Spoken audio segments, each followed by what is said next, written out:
Hi, this is Sawyer Spradling on the American Farriers Team. I'm going to tune a punch and a Pritchel.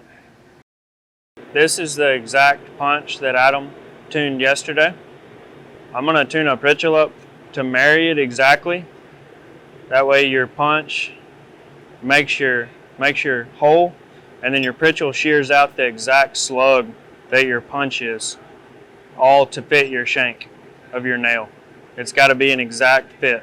I'm going to forge the Pritchel because you can see it's been pretty wrecked in the practice we just used it. So I'm going to forge it on all four sides equally because you want to sharpen it to make it smaller and then bump it straight back to get it flat so it works like a shear. You want it to shear the nail slug out sharply because if it's not sharp and it's not flat, it makes a round hole, and nail shanks are square, have sharp corners. I'm going to heat it up in the fire to a red heat. You don't want to get it too hot because you'll wreck your hardness of your steel. You don't want to get it too cold. You don't ever want to hit tool steel too cold because it'll fracture and get cold shunts. But you also don't want to burn all the carbon out of it. Yeah, you got to be pretty exact, and you get it flat on the anvil and you hit it flat with your hammer to bring this to almost a sharp point, and then you back it up. You either back it up cold on a grinder, but you got to get it forged to the proportions of this. So if you forge it really skinny and really long, no matter how much you back it up, it's not going to match that. And vice versa. If you get it perfectly square, you're not going to match this E head punch either.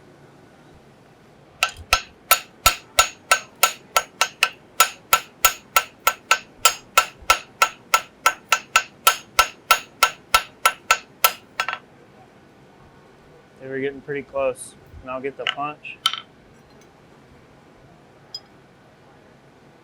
We're getting pretty close. So now I'm going to back it up and make it a little more square. I've got it a little rectangle. And like I said, you can sharpen it as sharp as you want as long as it's in proportions of the punch, and back it up on a grinder. I'll do that a lot. I'll do this one with my hammer, but a lot of times I'll just sharpen them out in proportion and then bump them back on a grinder. That way they're perfectly flat. You want to make sure you bump them back square. And then you want a little bit of a bell.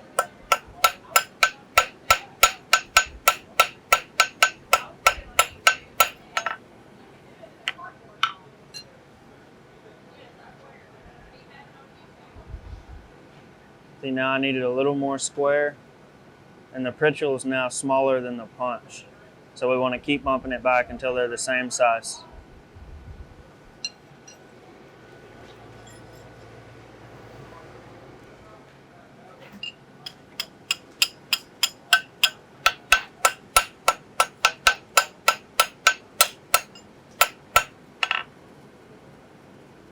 That should be more in the ballpark.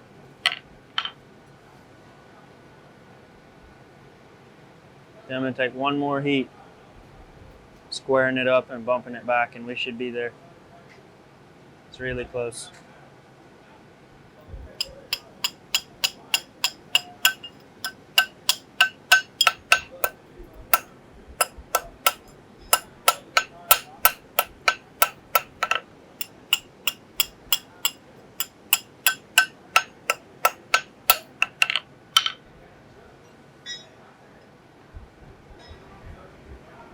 There we are. And actually that little bit I'll bump back on the grinder to show y'all how to get them exact. And another thing you can do, if you forget to forge them, like a little bit here and then flip it 180 degrees and a little bit here and then 90 degrees and then 180 degrees, they'll get unsquare. You hit them here and then you just turn them and hit them here and turn them. They'll get really twisted. So what you want to do then is work the corners lightly, all four corners, and it'll knock your edges off, but it'll get the point back square with the handle of the Pritchel.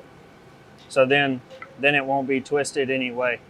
So after you work the corners, it'll true it up, and then you can start the process over, doing it right, working it on all four corners equally.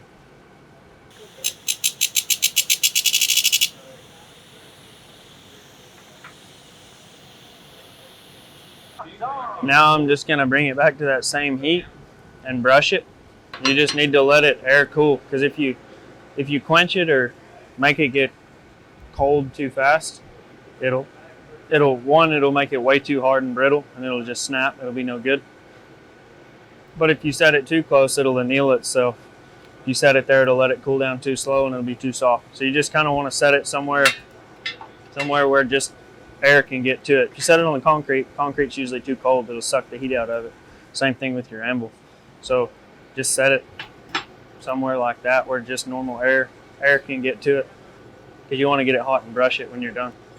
Brushing it gets all the slag off of it, makes it slicker so it works better.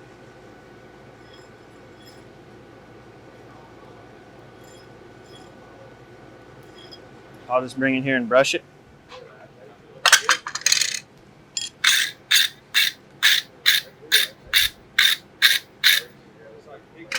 And then I'll just set it right here. And then when it's cold, it's ready to roll.